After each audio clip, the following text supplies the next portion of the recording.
Hey everybody, Karen from Ask the Spirit Guides. I hope you're doing well today. So we did a call out on the public channel for questions about guardian angels and angels in general, about how they intervene in our human lives. And I was really curious about this subject, and we'll find out. Okay, we'll find out. So I've got a little intro here, and then we've got my sister put together 20 questions that came from the community. And so we'll ask the Lead Team Collective. All right.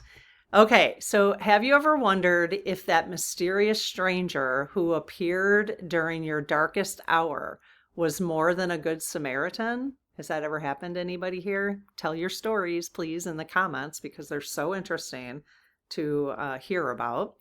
We are exploring the unseen ways celestial beings can shift your path, open doors, and provide protection when you need it most.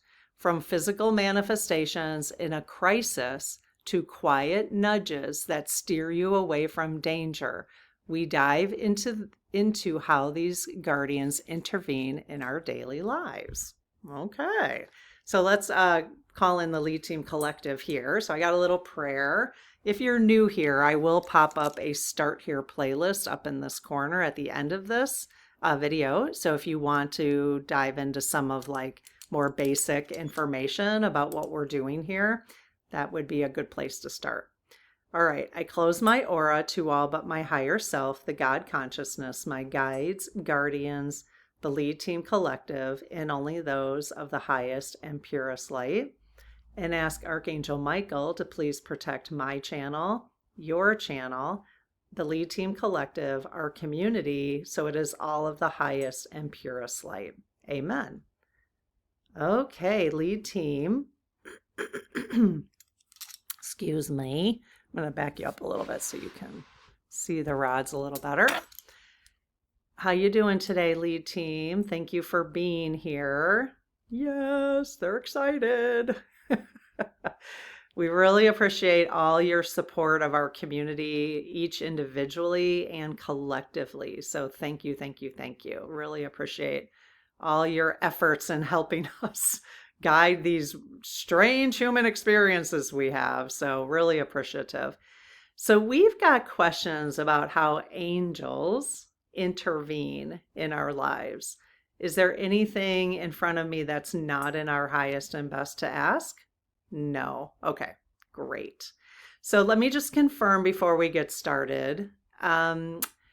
We have discussed in the past through many sessions with the Lead Team and the SGs, Spirit Guides, that each of us humans, when we're born, we've got 2 Spirit Guides, correct? Yes, and these Spirit Guides can shift through our lives depending on what our life plan is and what support we need, correct? Yes. And then we are all born with a guardian angel, which is what we're discussing today. Yes, and that guardian angel is with us from birth till death, correct? Or transition. Doesn't even feel like death anymore, but I know it does when somebody actually leaves. And you're like, damn. Feels like, death to the human experience, obviously. But, they're just not gone. They're just in a different realm. Yes. Okay. So we all have a guardian angel that stays with us. All right. And we all have a personal unicorn, correct? I always make funny faces when I talk about the unicorns. And a personal dragon. Yes. All right. Okay. Whatever you say. My unicorn actually gave me the name Samson, through the pendulum. So I do know, I've just not met him personally, consciously that I can remember. So, okay, Lead Team, we've got questions about angels then. Yes. All right, perfect. So can angels manifest? They're already saying yes. In a physical human form to provide comfort during a crisis? Yes, they can. Are human angels regular people acting on a kind impulse? No. Rather than supernatural beings? No. So angels are supernatural, what we call supernatural beings. Yes. Okay. Are angels ever spirit guides? Is there any kind of crossover? No. All right. So we've got really clear, distinct roles in the, I don't know, ninth dimension or whatever it is. Yes. Okay. Have you guys ever considered the ninth dimension? I've been recently hearing more people talk about the ninth dimension. I don't know why, it's just coming into my awareness for some reason. Like I'm hearing the fifth dimension, like 3D, 5D, and then the ninth. Like there's just something, I don't know. It's just coming into my awareness recently. I'm going to have to start paying more attention, which is why I just said that, the ninth dimension. But I don't, is the ninth dimension where angels are by chance? Yes. Okay. Is there actually dimensions in between 5 and 9? Yes. Okay. Well, it's like, why are we skipping all these? Like, we never talk about the fourth dimension, right? They're like, yes, you do not talk about the fourth dimension. Okay. Should we be focusing on the fourth dimension more? Oh, yes. All right. Okay, well, I'm going to make a note and I'll do a call out on questions for the fourth dimension. Now, it just depends on when we post this video versus when I do that call out. So it may have already been called out. I'm not sure, but you can check in the post area if you've got questions. Maybe I'll do the call out on like all different dimensions. What are, like just on dimensions, 3, 5, 4, 5, 6, 7, 8, 9. That whole thing. Like how high do they go? I mean, I really don't know. All right. Do guardian angels actively intervene to protect children who are too young to ask for help? Oh, yes. Now, I do have to say, because sometimes I'm like, well, why did that person get protected and somebody else didn't? Does it depend on our life plan? Yes. So if something is occurring that was not meant to be a lesson for us, is that when guardian angels step in? Yes. Otherwise, will they step in? No. Okay. Because then you're just like, well, why did an angel save this person and not another person, right? Because it has to do with our life plan. Yes. All right. That makes sense to me. All right. Is angelic intervention limited by a person's free will, requiring them to ask for help first? No. So our guardian angels, and an angelic intervention, they can help regardless of whether or not we ask for it. Yes. Is that the same for spirit guides? Oh, no. So we have to ask for spirit guide help. Yes. Oh, interesting distinction, you guys. Interesting. All right. Is it possible for an angel to take the place of a medical professional to deliver healing? Wow. Yes. So basically, angels can do anything. Yes. Okay. And isn't their primary role to protect us when it's either not our time or it's just not a part of our life plan? Yes. Is that because they know that Earth is a tricky place? Yes. And a lot of things can happen based on people's free will. Yes. Oh, I'm getting it now.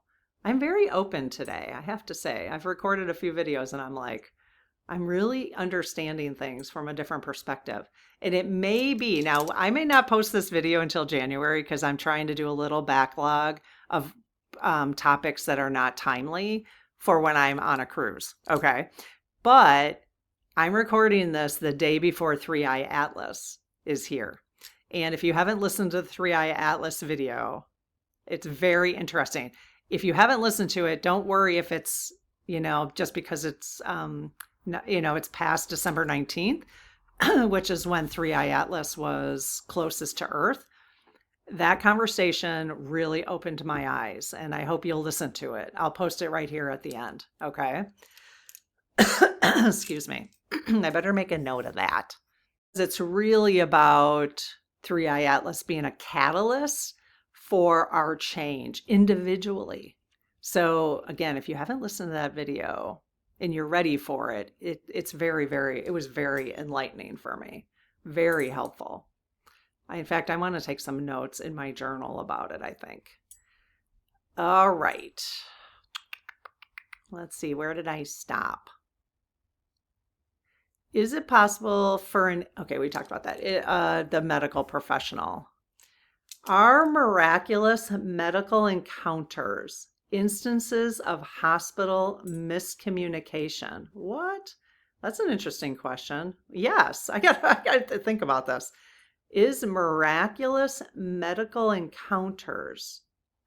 Oh, so I don't even know how to interpret this question. The way I'm interpreting it, which may not be correct, so tell me in the comments how you're interpreting it, are miraculous medical encounters instances of hospital miscommunication? Yes. So is the question asking, or this is how I'm interpreting it,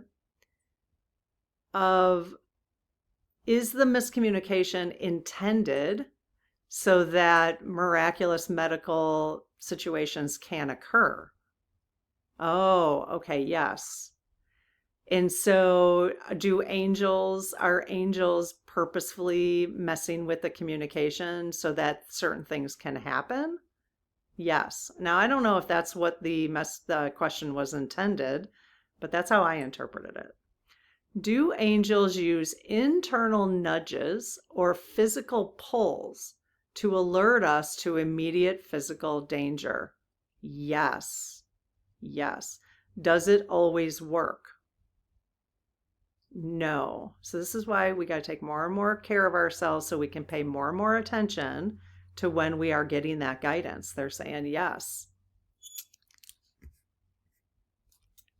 Can angels act against a person's current low vibration to prevent trouble?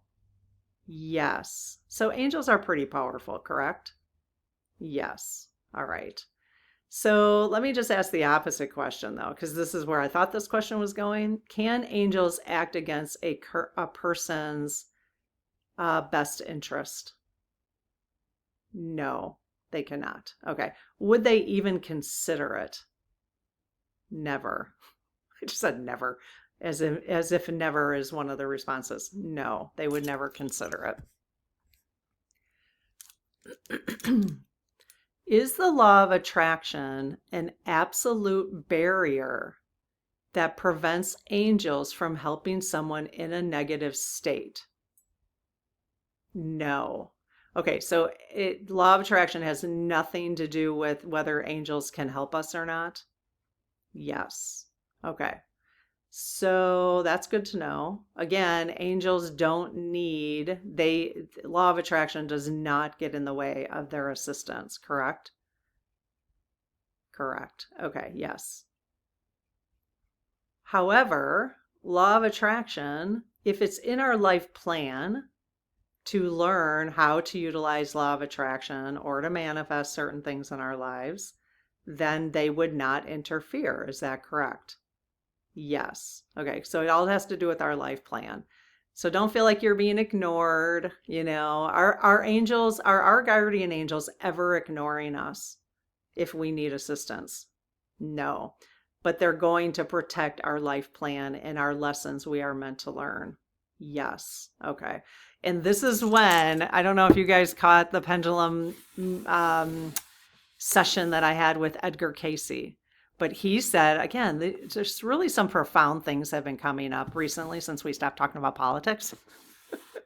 This is way more interesting, I think. He said, why are you Karen?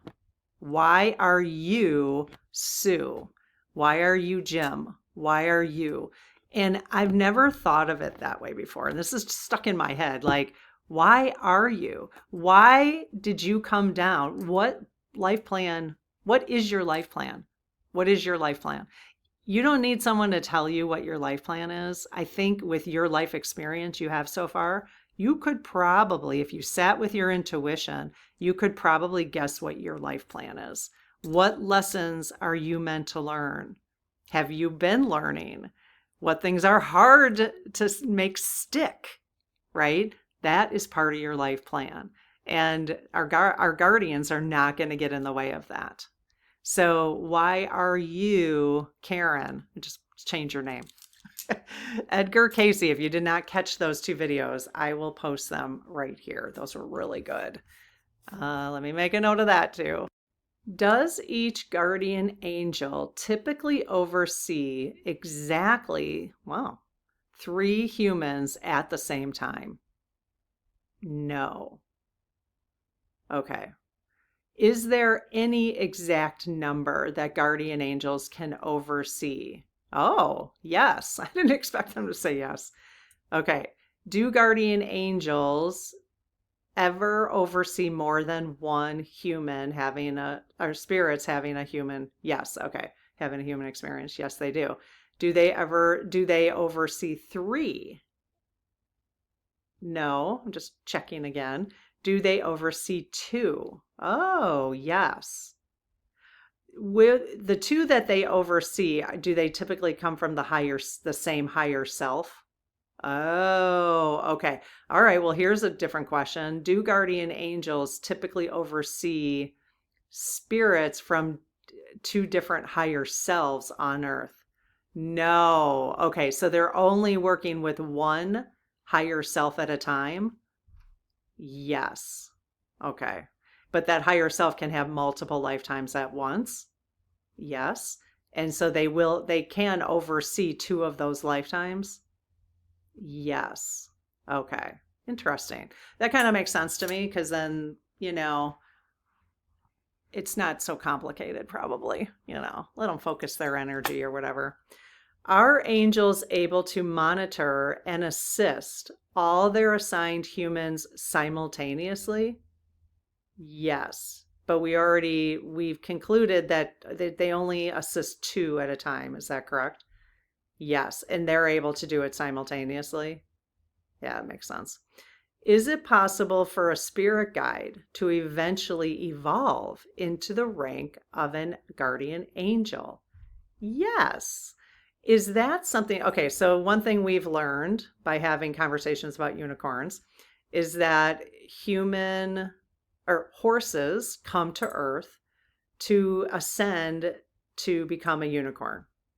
Yes. Okay. Do humans come to Earth? Do spirits come to Earth and live in human bodies to ascend to become anything like spirit guides? Yes. And then are we all working on an ascension to become an angel? No, we're not. Okay. Are we all working on an ascension to become something other than where we're currently sitting? I guess, yeah, that makes sense. Evolution, right? Yes. Okay, but we're not on like the guardian angel, archangel path. No. Okay. Well, what other paths are there? So are there unlimited paths for evolution? Yes. Okay. Cool. Very nice. Are the roles of spirit guide and angel separate spiritual career paths? Yes. Yes, they are. Okay. Okay. So some spirit guides can ascend to become angels. Yes, but not all do. Correct. Okay. Do angels ever intervene in minor matters like avoiding a traffic ticket? Yes. Okay. And they would only do that if it was going to put us off our life plan? Yes. Or distract us in ways that are not helpful? Yes. Is angelic help reserved for major life events and dire emergencies? No. Can we call upon our guardian angels for assistance? Yes. Is that more powerful than calling on Jesus for assistance? Oh, yes, because they are really focused on us, correct? Yes. Is it more powerful than calling upon God for assistance? No. Okay. And we've had conversations about God. I don't have any more room to post different videos. We've had conversation with God. So we have an I will post the Ask the Spirit Guides playlist right here and one Edgar Casey video, the pendulum one. So the Ask the Spirit Guides playlist, you can always go to the channel and just type in God and you will find the sessions that we have done. All right. You can type in Jesus and we've done sessions with Jesus. All right. So does Jesus, that's funny, I didn't know that was the next question. Does Jesus serve as the direct supervisor? I love the word supervisor in this, for all guardian angels. What? Yes. Okay, very cool. That's awesome. That's good to know. Are guardian angels the primary messengers who convey human prayers to higher deities? Wow, you guys and your questions are amazing. No.